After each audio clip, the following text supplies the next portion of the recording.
Welcome back to the 5:30 as we mark 2 years since that day, the day that Buffalo will never forget.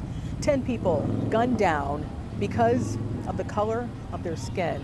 And you can see their names and you can see their faces right here. One of them is Geraldine Talley. Geraldine Talley, before she lost her life on that day, she had a son. Her son's name, Mark Talley. And on this day 1 year ago, he wrote a book and he called the book The Day the Devil Came to Buffalo. In that book, he was basically bringing his perspective of 514 and sharing his pain. He was sharing his rage on paper, and he wants the entire world to read it. I got a chance to speak with Mark Talley just a few days ago. He talked about the book and he talked about his mother. Well, I know my mother, she loved fishing. I really wasn't that much of a fishing person.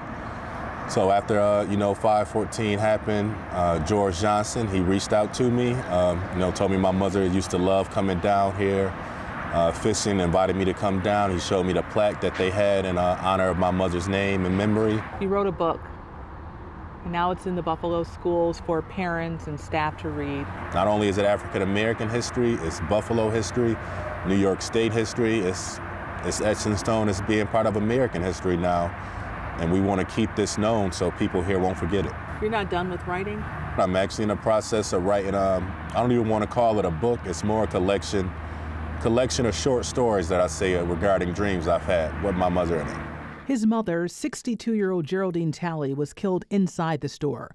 Now he has memories and pictures from growing up with her. She only had, packs of ham maybe to protect herself from an illegally modified semi-automatic weapon. This has changed you to be a better man. Running my organization, Agents for Advocacy, doing the best that I can regarding, especially this summer with maternal health and food inequality. What difference do you want to make in Buffalo, New York State, and the world if you could?